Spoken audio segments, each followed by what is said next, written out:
Reverse mortgages have undergone significant transformations, emerging as a viable tool in retirement planning for an emergency lump sum of money. Hi, I'm Hunter Brockway, founder of Boca Retirement Strategies, here to guide you to a successful, stress-free retirement while spending more and avoiding being killed in taxes.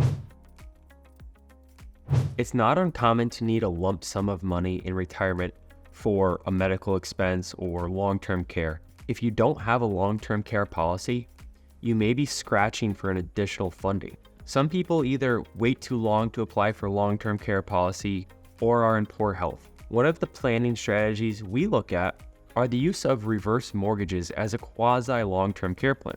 A reverse mortgage is money lent to a homeowner who usually has at least 50% equity in their home, with their home as collateral. Some require you to be at least age 62. Reverse mortgages had or have had a bad rap due to irresponsible uses. In the last handful of years, government regulations have tightened around reverse mortgages. That, coupled with responsible use, are proving to show them in a better light. There are two general types of reverse mortgages, the HECM and the HELOC. The HECM is a home equity conversion mortgage. You apply and get a lump sum of money for the equity on your house with interest factored into the lump sum. HELOC is a home equity line of credit. So you apply for this line of credit, but only pay for what you use. The costs of reverse mortgages vary, but depending on type, credit value, etc., to ballpark it, you may see something along the lines of 2% of the value of the loan, plus a couple to a few $1,000s in origination fees, and a couple to a few $1,000s in closing fees. So for a $500,000 HECM, you may be looking at close to $18,000 to $20,000 in fees. This is just a ballpark if you've never considered this strategy before. A planning note: money received for a reverse mortgage is tax-free and interest payments are tax deductible. This obviously is not a reason to get a reverse mortgage, but when you calculate interest rates, tax brackets, etc., it's worth incorporating into the plan. The number one concern with a reverse mortgage is paying them back. Again, with a HELOC, pretty simple. If you don't need all or only need a small portion of that money, that amount can be paid back.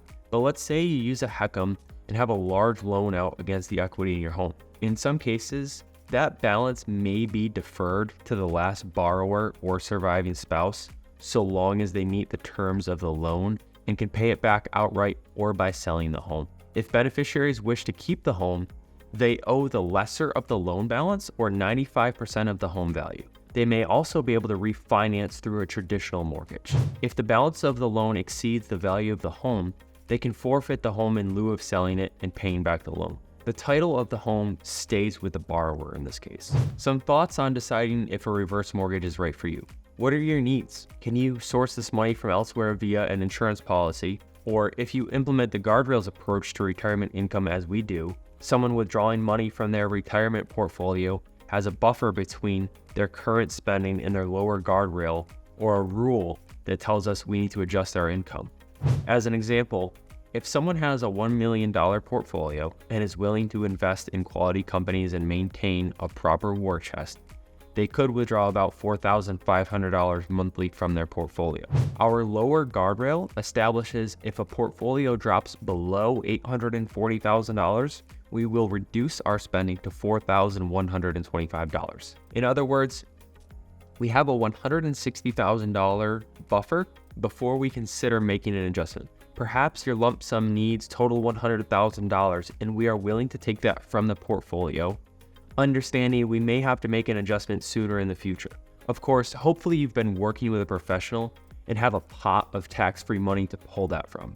Another thought to consider: what would be your legacy goals with the house? Do you plan to downsize your home and free up equity that way? Or might you plan to age in place, which could require added costs to outfit the home for safe living? Can you afford assisted living outright? Might you apply for Medicaid and instead benefit from Medicaid planning? Do you qualify for long-term care now and would rather pay for an insurance policy? Take action. Think about all of this as you create your long-term care strategy. A large percentage of Americans will require care, and a decent percentage of that over 3 years. Subscribe to our YouTube channel to get notified of more valuable planning videos. If you'd like to learn more about how we help our clients, you can schedule a brief chat on our website at bocaretirement.com or contact us at contact@bocaretirement.com. Enjoy your successful retirement, and thank you for watching. Bye. One last thing, we are also slowly setting up a retirement mastermind group I am calling Retirementality. If you don't know what a mastermind group is, it's a group of like-minded individuals getting together to help each other solve common problems. We plan to run this group in a roundtable format so peers can help each other. We might talk about things like finance, things like healthcare, things like travel, things like local events. If you are interested in joining this group, you can send me an email at contact@bocaretirement.com. This will be a complete anti-sales group designed purely in helping you help others retire successfully.